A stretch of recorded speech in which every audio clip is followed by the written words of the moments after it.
Shalom teman-teman di Ignited Teens dan juga teman-teman yang lain yang ikut ibadah online bersama-sama dengan kita. Kakak percaya kita semua diberkati Tuhan, dilindungi Tuhan.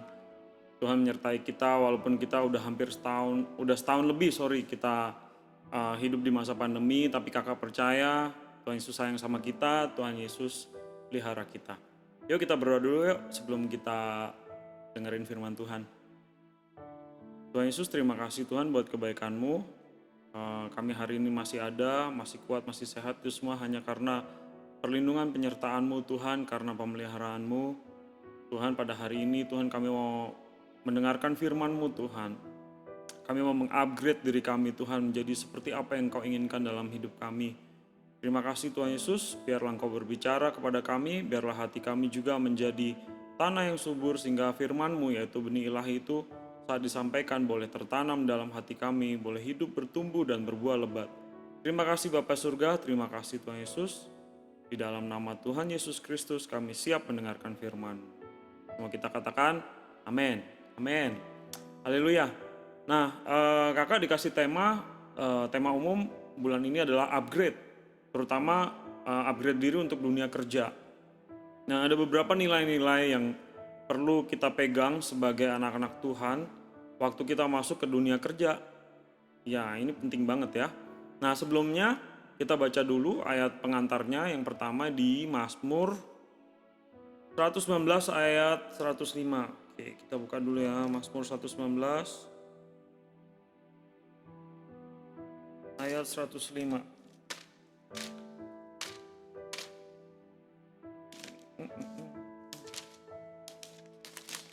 Oke, ayatnya singkat aja. Begini firman Tuhan. Mazmur 119 ayat 105. Firman-Mu itu pelita bagi kakiku dan terang bagi jalanku. Sekali lagi kita baca. Firman-Mu itu pelita bagi kakiku dan terang bagi jalanku. Ya teman-teman, kalau kita udah mulai masuk di dunia kerja, kita perlu banget firman Tuhan. Karena di dunia kerja itu banyak sekali godaannya, banyak sekali cobaannya. Kadang-kadang memaksa kita untuk hidup di luar firman Tuhan. Gak berkenan lagi sama Tuhan nanti bisa-bisa kita. Kalau kita pakai cara dunia gitu, mengerjakan tugas-tugas kita. Nah, ada salah satu contoh. Ya mungkin tidak, kita kalau belajar tentang Yusuf, mungkin Yusuf kita belum bilang bekerja lah ya. Tapi kita bisa ambil nilai-nilai yang dia pakai, yang dia gunakan, yang dia pegang selama hidupnya. Sampai Tuhan angkat dia menjadi orang kedua yang terhebat, yang tertinggi kuasanya di kerajaan Mesir. Yuk kita belajar sama-sama. Kita buka di Kejadian 37 ayat yang kelima sampai ke-8. Nah di situ kita belajar. Jadi teman-teman, kadang-kadang Tuhan kasih cita-cita yang tinggi dalam hidup kita. Kita waktu mau masuk dunia kerja, kita punya cita-cita yang tinggi, punya pengharapan yang tinggi. Nah itu nggak salah. Kenapa? Karena memang Tuhan kasih sesuatu yang besar dalam hidup kita. Pertanyaannya, bagaimana kita mengerjakannya nanti mimpi kita ini dengan benar di pekerjaan sesuai dengan apa yang Tuhan kehendaki. Nah, kita mulai ya. Yang pertama itu kita bahas soal Yusuf. Di Kejadian 37 ayat 5 sampai 8. Nah, di situ Yusuf bermimpi. Dia mimpi kalau dia, Yusuf dengan saudara-saudaranya yang ke-11 itu sedang mengikat berkas-berkas gandum gitu ya. Nah lalu setelah mereka ikat, ternyata berkas gandumnya Yusuf itu berdiri tegak.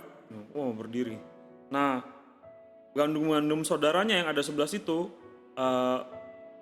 kayak bersujud gitu, kayak tunduk gitu sama gandumnya si Yusuf. Bayangin aja ya.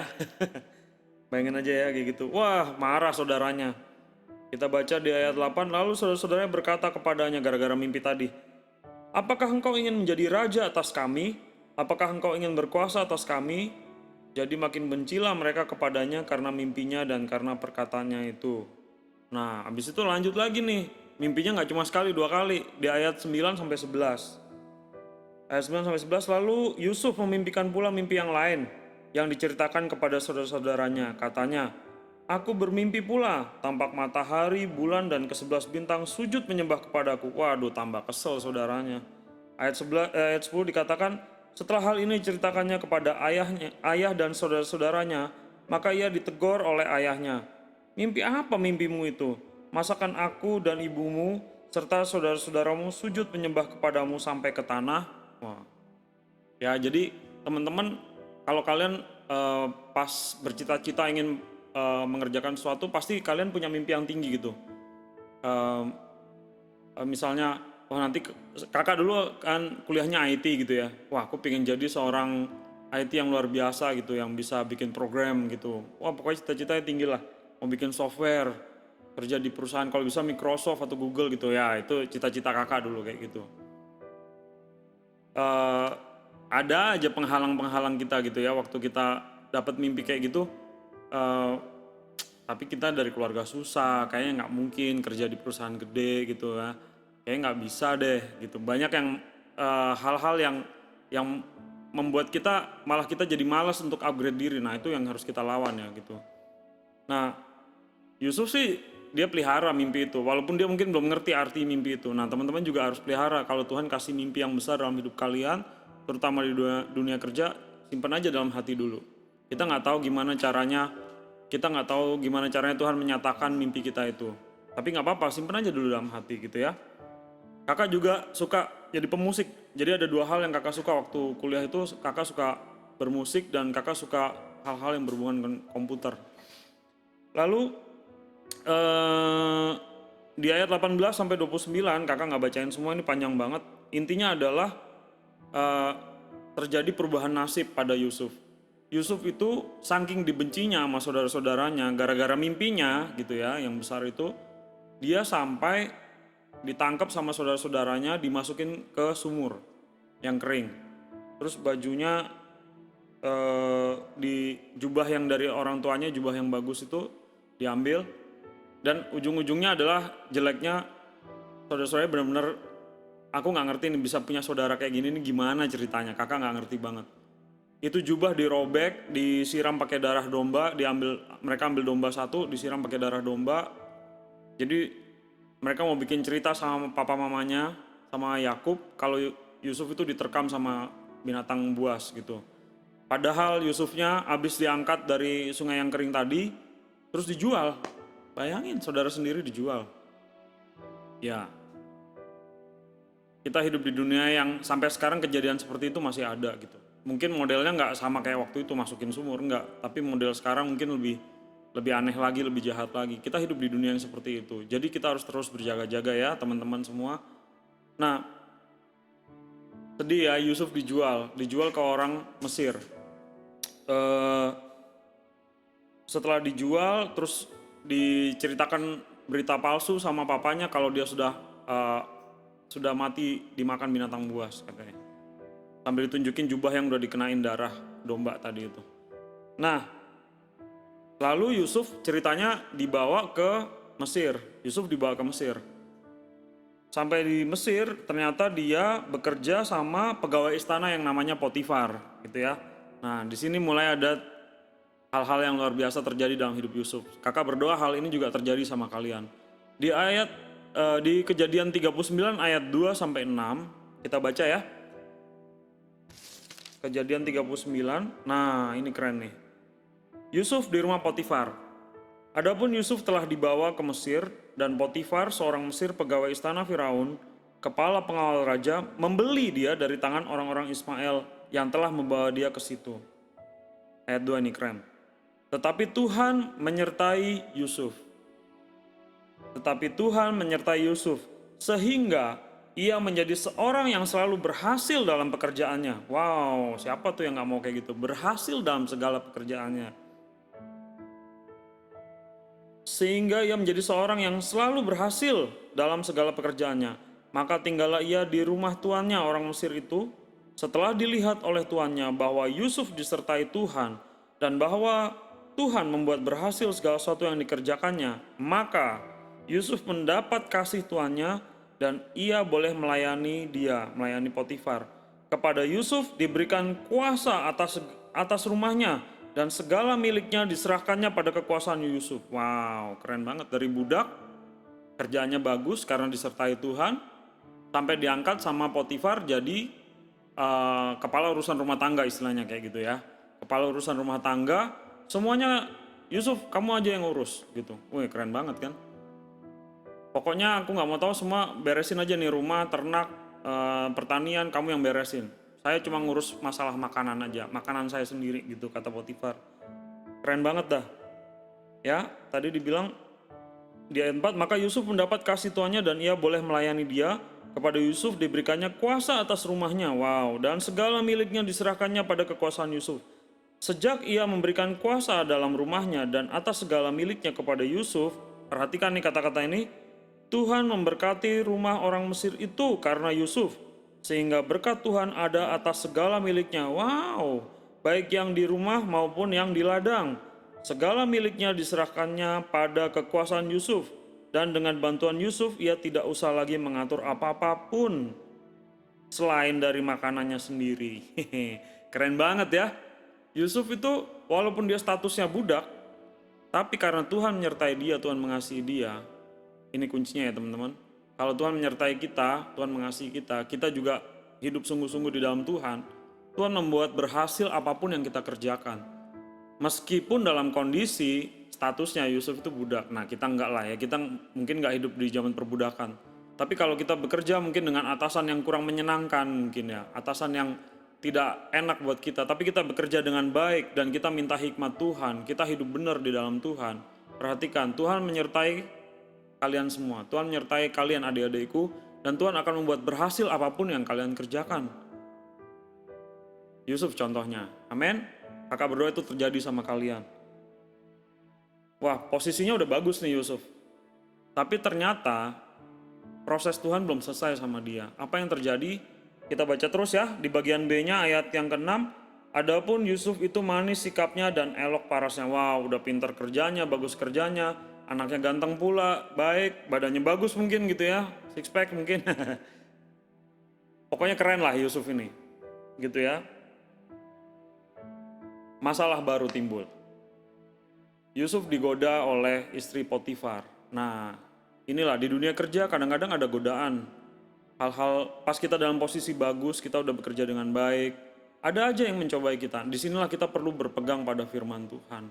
Kita belajar dari ayat yang ke-7 ini sampai ayat yang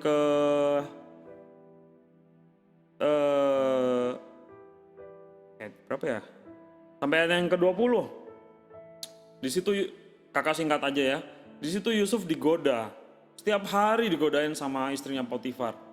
Setiap hari digodain. Ya nggak usah lah aku tiruin ya. Pokoknya intinya pasti istrinya Potifar ini cantik banget lah. Namanya istrinya pegawai istana kan. Digodain terus Yusufnya. Ayo Yusuf, yuk kita pacaran yuk. Kita pacaran gitu. Yuk kita berdua-duaan gitu yuk. Diajakin pacaran gitu. Nah di dunia kerja zaman sekarang hal-hal seperti ini masih terjadi. Di sini kita anak-anak Tuhan perlu berjaga-jaga sesuai firman Tuhan. Kita harus jaga hidup kita tetap kudus di hadapan Tuhan. Nah, perhatikan kata-kata ini. Si Yusuf apa yang dia bikin? Oh, ini dia bilang nih. Ayat 8. Tetapi Yusuf menolak dan berkata kepada istri tuannya itu, dengan bantuanku, tuanku itu tidak lagi mengatur apa yang ada di rumah ini. Dan ia telah menyerahkan segala miliknya pada kekuasaanku. Oh, benar ya. Bahkan di rumah ini, ia tidak lebih besar kuasanya daripadaku, dan tiada yang tidak diserahkannya kepadaku selain daripada engkau. Sebab engkau istrinya Potifar maksudnya. Bagaimanakah mungkin aku melakukan kejahatan yang besar ini dan berbuat dosa terhadap Allah? Nah, jadi dosa seksual ya. Jadi Yusuf digoda dengan dosa seksual. Mungkin kita punya di pekerjaan mungkin ada godaan-godaan yang lain, mungkin suap, mungkin ya kan, mungkin diiming-imingi hal-hal yang lain. Nanti kamu posisinya baik loh, bagus loh, asal kamu bikin ini, asal kamu kerjain ini, asal kamu ikut saya gitu, asal kamu mau jalan sama saya. Wah banyak banget dah godaan yang bikin kita jauh dari Tuhan, yang nggak berkenan di hadapan Tuhan. Nah itu harus hati-hati teman-teman semua ya. Ingat kata-katanya si Yusuf ini, dia tolak, dia nggak mau. Dia bilang dia nggak mau jatuh dalam dosa, dia nggak mau berbuat dosa di ayat ke-9 itu. Terus di ayat 10, nah ini bagusnya Yusuf. Walaupun dari hari ke hari perempuan itu membujuk Yusuf, Yusuf tidak mendengarkan bujukannya itu untuk tidur di sisinya dan bersetubuh dengan dia. Akhirnya ayat ke-11 sampai ke-20 diceritakan bagaimana Yusuf itu dijebak sama istri Potifar. Dijebak, difitnah, dan ujung-ujungnya ingat ya, kita udah baik-baik nih. Yusuf udah baik-baik kerja, hidup sungguh-sungguh di dalam Tuhan, jaga kekudusan. Malah dijebak dan akhirnya dipenjara. Akhirnya Yusuf dipenjara. Padahal dia udah berusaha, udah kerja yang bagus, diberkati Tuhan, hidup benar, kurang apa lagi coba? Ya, hal ini bisa terjadi dalam hidup kita. Mungkin kita nggak dipenjara, oke lah kita nggak dipenjara. Tapi kita bisa saja difitnah, dijelek-jelekin sama rekan kerja kita, karena kita hidup benar. Gitu. Karena kita jaga kekudusan hidup kita, tapi kita harus tetap pegang firman Tuhan. Nah, Tuhan belum selesai urusannya sama Yusuf. Ini yang kita harus belajar. Tuhan belum selesai urusannya sama Yusuf. Dan di ayat 21 dikatakan, di ayat 20 dulu, lalu Yusuf ditangkap oleh tuannya dan dimasukkan ke dalam penjara, tempat tahanan-tahanan raja dikurung. Demikianlah Yusuf dipenjarakan di sana. Tetapi Tuhan menyertai Yusuf, ayat 21, keren banget kan? Tetapi Tuhan menyertai Yusuf dan melimpahkan kasih setianya kepadanya dan membuat Yusuf kesayangan bagi kepala penjara itu. Sebab itu kepala penjara mempercayakan semua tahanan dalam penjara itu kepada Yusuf, dan segala pekerjaan yang harus dilakukan di situ dialah yang mengurusnya. Dan kepala penjara tidak mencampuri segala yang dipercayakannya kepada Yusuf, karena Tuhan menyertai dia, dan apa yang dikerjakannya dibuat Tuhan berhasil. Aku berdoa sekali lagi buat teman-teman semuanya. Aku berdoa supaya kita semua bisa hidup kudus, bisa mendengar suara Tuhan dengan jelas, apa yang menjadi keinginan Tuhan, sehingga apapun yang kita kerjakan dibuat berhasil. Amin. Gitu ya. Walaupun dalam kondisi di penjara, mungkin kita kondisinya lagi susah. Mungkin kita dipecat, walaupun kita udah berusaha kerja yang baik, udah bener, udah baca firman Tuhan, hidup sesuai firman Tuhan. Ujung-ujungnya dipecat juga, misalnya terjadi seperti itu. Tetap setia sama Tuhan. Tuhan, dibilang di ayat 21, tetapi Tuhan menyertai Yusuf. Demikian juga kakak mau bilang, Tuhan menyertai kita semua, adik-adikku. Amin. Nah, singkat cerita, kita lanjutin ya, dia udah di penjara nih. Satu hari, Firaun ada mimpi. Kakak pendekin aja dah, pokoknya dia mimpi dan dia butuh orang yang bisa mengartikan mimpi itu gitu ya. Di Kejadian pasal 41 itu dikatakan. Adik-adik boleh, teman-teman semua boleh baca di situ ya, di Kejadian 41. Ada mimpi dan dia gelisah gitu, ini mimpi apa sih ini, kok aneh banget nih mimpi ini gitu ya. Dan apa yang terjadi di situasi itu, ternyata juru minuman Firaun ingat sama Yusuf yang nolong dia waktu itu. Terus juru minuman itu bilang, ada yang bisa ngertiin mimpi itu, ada di penjara, dia kerjanya di penjara, soalnya dia tahanan, dia narapidana. Ingat loh, statusnya Yusuf itu udah narapidana. Dan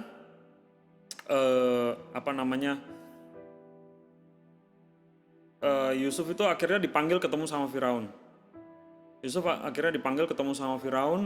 Terus dan Firaun cerita semua mimpinya. Dan mujizat Tuhan terjadi. Tuhan bicara sama Yusuf, dikasih arti mimpinya gitu. Kita bisa baca di pasal 41 itu dijelasin semua arti mimpinya. Dan waktu ada kesempatan itu, Yusuf tidak bisa mengerti apa arti kesempatan. Dia memanfaatkan kesempatan itu, dia memberikan solusi tentang masalah yang akan terjadi. Jadi kan ceritanya nanti 7 tahun ke depan akan kelimpahan, habis itu 7 tahun ke depan lagi akan ada kelaparan yang berat. Nah, disitulah Yusuf memperoleh hikmat Tuhan, dia pakai hikmat Tuhan, dia kasih solusi ini ya. Di ayat yang ke 33 sampai 36. Oleh sebab itu baiklah tuanku Firaun mencari seorang yang berakal budi dan bijaksana dan mengangkatnya menjadi kuasa atas tanah Mesir. Baiklah juga tuanku Firaun berbuat begini, yakni menempatkan penilik-penilik atas negeri ini, dan dalam ke-7 tahun kelimpahan itu memungut 1/5 hasil tanah Mesir. Mereka harus mengumpulkan segala bahan makanan dalam tahun-tahun yang baik yang akan datang ini, dan di bawah kuasa Tuanku Firaun menimbun gandum di kota-kota sebagai bahan makanan serta menyimpannya. Demikianlah segala bahan makanan itu menjadi persediaan untuk negeri ini dalam ke-7 tahun kelaparan yang akan terjadi di tanah Mesir, supaya negeri ini jangan binasa karena kelaparan itu. Wah, itu ya luar biasa. Jadi Yusuf habis dia dapat mimpi, dia jelasin tadi ya, arti mimpi itu, dia juga kasih solusinya gitu. Apa yang terjadi depan, apa yang harus dilakukan. Di ayat yang ke 30 sampai 36, Yusuf kasih solusinya. Nah, apa yang terjadi? Disinilah waktunya Tuhan mengangkat Yusuf. Promosi datangnya dari Tuhan. Amin. Jadi teman-teman, kalau kita bekerja yang baik, kita bekerja sesuai firman Tuhan, kita jaga hidup kita sesuai firman Tuhan, hidup benar di dalam Tuhan, mungkin kita ada kesulitan-kesulitan waktu kita kerja nanti. Percaya deh, kakak juga ngalamin kok.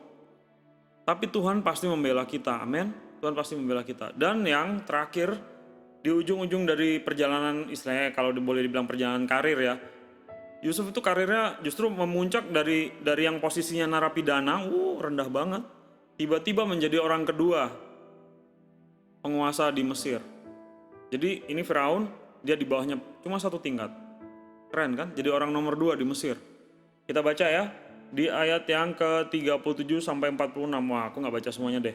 Di situ judulnya aja udah keren. Yusuf di Mesir sebagai penguasa. Wow, dari narapidana pindah posisinya jadi penguasa nomor 2. Terus Firaun ngomong gini, usul itu dipandang baik oleh Firaun, ayat 37 ya, dan oleh semua pegawainya. Lalu berkatalah Firaun kepada para pegawainya, mungkinkah kita mendapat orang seperti ini, seorang yang penuh dengan roh Allah?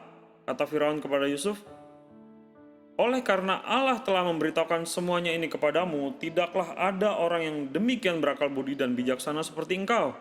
Engkaulah, Yusuf maksudnya ya, engkaulah Yusuf menjadi kuasa atas istanaku, dan kepada perintahmu seluruh rakyatku akan taat. Hanya tahta inilah kelebihanku daripadamu. Selanjutnya Firaun berkata kepada Yusuf, dengan ini aku melantik engkau menjadi kuasa atas seluruh tanah Mesir. Sesudah itu Firaun menanggalkan cincin meterainya dari jarinya dan mengenakannya pada jari Yusuf. Dipakaikannya lah kepada Yusuf pakaian daripada kain halus dan digantungkannya kalung emas pada lehernya. Lalu Firaun menyuruh menaikkan Yusuf dalam keretanya yang kedua dan berserulah orang di hadapan Yusuf, hormat! Demikianlah Yusuf dilantik oleh Firaun menjadi kuasa atas seluruh tanah Mesir. Berkatalah Firaun kepada Yusuf, akulah Firaun, tetapi dengan tidak setahumu, seorang pun tidak boleh bergerak di seluruh tanah Mesir. Lalu Firaun menamai Yusuf Safnat Paaneah, serta memberikan Asnat anak Potifera imam di On, kepadanya menjadi istrinya. Demikianlah Yusuf muncul sebagai kuasa atas seluruh tanah Mesir. Ya, Tuhan kalau mau angkat dia nggak ada yang bisa halangin gitu. Jadi yang penting adalah, balik lagi teman-teman, kakak mau ingatin, salah satu yang harus di-upgrade adalah selain skill ya. Kita perlu skill memang, kita perlu belajar tentang segala sesuatu. Tapi ya, salah satu yang perlu di-upgrade adalah attitude kita. Sikap kita terhadap situasi, kita harus belajar supaya kita tetap berjaga-jaga atas hidup kita sesuai firman Tuhan. Kita nggak jatuh dalam godaan, kita nggak tidak membalas. Kalau ada orang jahat sama kita tidak membalas. Tapi kita punya attitude yang baik. Percayalah, tiba-tiba orang yang tadinya narapidana itu Tuhan angkat jadi orang nomor 2 yang berkuasa di tanah Mesir. Aku berdoa, kakak berdoa, supaya teman-teman di The Ignited Teens ini mengalami mujizat yang sama seperti Tuhan. Tuhan angkat dengan luar biasa. Tapi kalian harus belajar hidup sesuai dengan firman Tuhan. Jangan melanggar firman Tuhan. Jangan berzina. Jangan pacaran dengan orang yang tidak benar. Ya kan? Jangan terima suap. Bekerja sesuai dengan yang menjadi tanggung jawab kalian dengan baik, dengan bertanggung jawab, dan sesuai firman Tuhan. Kakak percaya, apapun yang kalian kerjakan, Tuhan pasti memberkati dan membuat berhasil. Kakak berdoa, apa yang sudah disampaikan lewat firman Tuhan ini menjadi teladan buat kita semua. Mari kita berdoa. Bapa di surga, terima kasih Tuhan Yesus, kami mengucap syukur untuk firman-Mu yang sudah disampaikan. Terima kasih Tuhan untuk teladan-Mu dari anak-Mu Yusuf Tuhan, yang dia setia Tuhan, dia tidak membalas kejahatan saudara-saudaranya, dia tidak membalas kejahatan tuannya, istri Potifar dan Potifar, dan bahkan dia tetap setia dalam engkau menjaga hidupnya tetap kudus, bekerja dengan baik, sehingga engkau menyertai dia, memberkati segala pekerjaannya, engkau menyertai dia dan membuatnya berhasil dalam segala sesuatu yang dia kerjakan. Bahkan pada saat dia berstatus narapidana, engkau memberikan kesempatan, bahkan mengangkat dia menjadi orang nomor 2 yang posisinya tinggi di tanah Mesir. Tuhan, aku berdoa Tuhan buat semua adik-adikku Tuhan, biar mereka ya Tuhan yang dalam posisi sedang kuliah ataupun mencari pekerjaan ataupun yang sedang bekerja, biar mereka Tuhan tetap hidup dalam kekudusan Tuhan, hidup takut akan Engkau, hidup berpegang pada firman Tuhan, hidup sesuai dengan firman Tuhan. Aku percaya Tuhan pada suatu hari nanti Tuhan, kalau mereka tetap setia kepadamu, tetap hidup sesuai dengan firman-Mu, Engkau secara tiba-tiba Tuhan akan mengangkat mereka menjadi orang-orang yang luar biasa, menjadi orang-orang yang kenamaan Tuhan, menjadi kesaksian hidup, di mana orang percaya bahwa Tuhan kita, Tuhan Yesus Kristus itu ada di dalam hidup kita, dan menjadi kesaksian banyak orang. Bahkan Tuhan, lewat hidup kami Tuhan, bukan hanya soal pekerjaan saja Tuhan, tapi banyak orang yang diselamatkan lewat hidup kami. Terima kasih Bapak Surga, terima kasih Tuhan Yesus, hamba-Mu sudah selesai menyampaikan firman Tuhan. Biarlah firman Tuhan yang kami sudah dengarkan, sudah di-sharingkan ini Tuhan, boleh tertanam dalam hati kami dan menjadi berkat buat kami semua. Terima kasih Bapa Surga, terima kasih Tuhan Yesus, di dalam nama-Mu, Tuhan Yesus Kristus kami berdoa dan mengucap syukur. Haleluya, amin. Tuhan Yesus memberkati.